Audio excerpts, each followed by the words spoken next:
Salut à toutes et à tous, vous écoutez Ça se passe là-haut, c'est le numéro 1142 et nous allons parler de la Lune.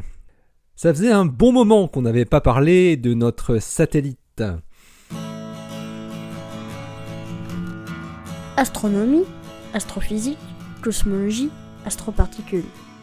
Ça se passe là-haut, par Eric Simon.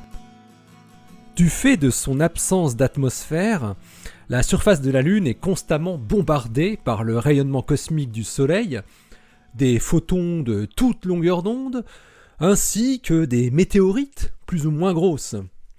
Toutes ces interactions peuvent libérer certains atomes du régolithe et les envoyer dans l'espace, où ils pourront être accélérés par la pression des photons solaires.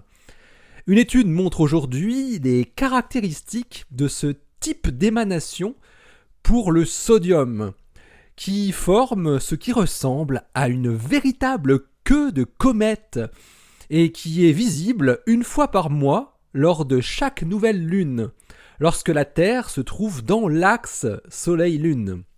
Une étude publiée dans Journal of Geophysical Research, Planets.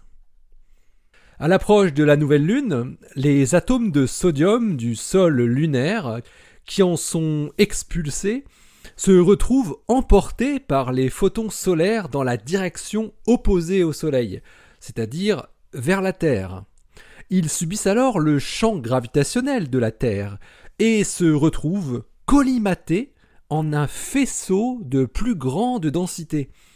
Cette structure particulière est visible dans le ciel à la bonne longueur d'onde, celle du sodium à 589 nanomètres, donc de couleur orange, où elle forme un spot d'environ 3 degrés de diamètre, ce qui fait 6 fois plus large que le disque de la Lune.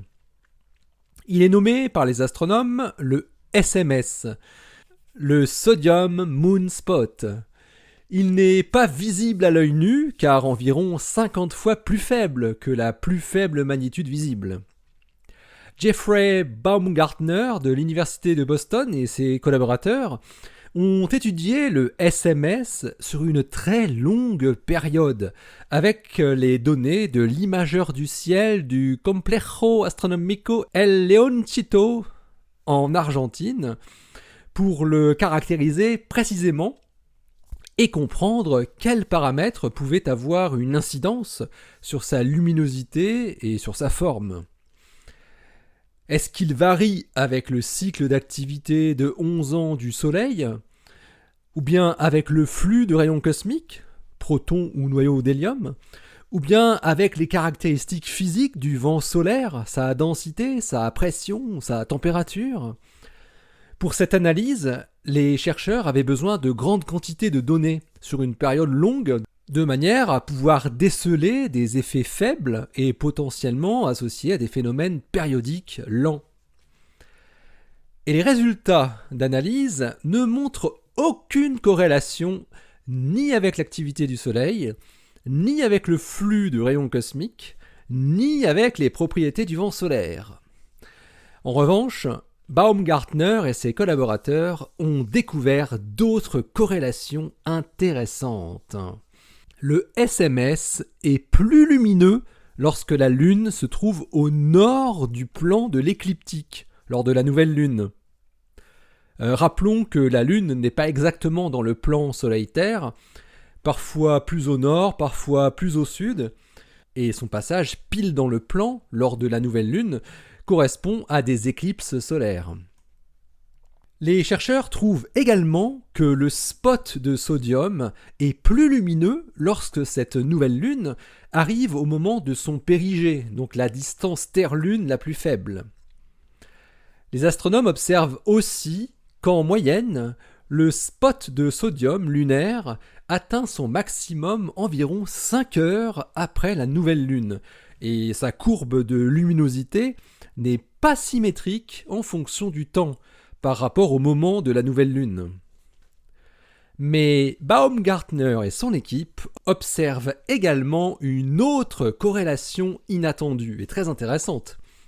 Leurs données divisé en 264 observations réparties sur 14 ans, montre qu'il existe une très nette corrélation et un lien de cause à effet entre l'intensité de la luminosité du spot de sodium et le taux de météores sporadiques qui sont observés sur Terre, enregistrés par des données radar, un taux qu'ils ont moyenné sur 4 ans.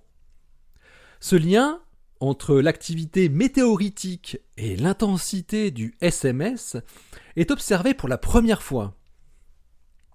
Une étude précédente du même type, effectuée en 2009, n'avait pas trouvé de corrélation entre météores et SMS, mais elle n'avait regardé que la période courte entre 2006 et 2009. Baumgartner et ses collègues montrent que s'ils ne gardent dans leurs données que la période 2006-2009, eh bien ils ne voient pas non plus de corrélation. Il fallait regarder plus longtemps. En effet, des centaines de mesures du SMS sont nécessaires pour réduire le bruit photométrique qui est omniprésent dans ce type de mesures, où existent de nombreuses sources d'émissions de sodium parasite. Les chercheurs estiment que les impacts de micrométéorites sur la Lune, comme il s'agit d'un processus à plus haute énergie que des interactions de protons ou d'ions, eh bien, doivent produire une population d'atomes de sodium qui ont une plus grande probabilité d'échappement.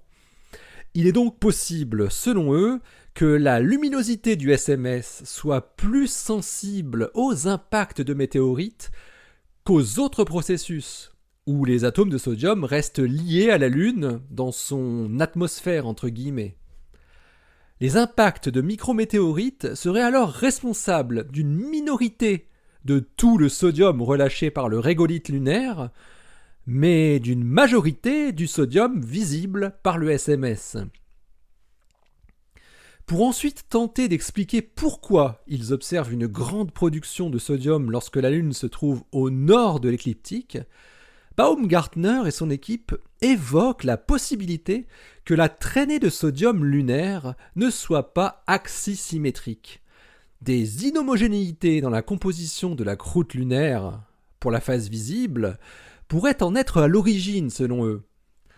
En effet, on ne connaît pas aujourd'hui la concentration en sodium du régolithe, mais on sait en revanche que la concentration en potassium, elle, est plus élevée dans l'hémisphère nord de la Lune.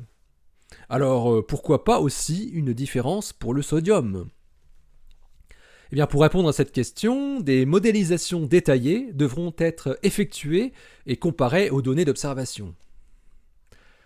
Cette étude rappelle en tout cas, si on l'avait oublié, qu'évoluer à la surface de la Lune est tout sauf une partie de plaisir.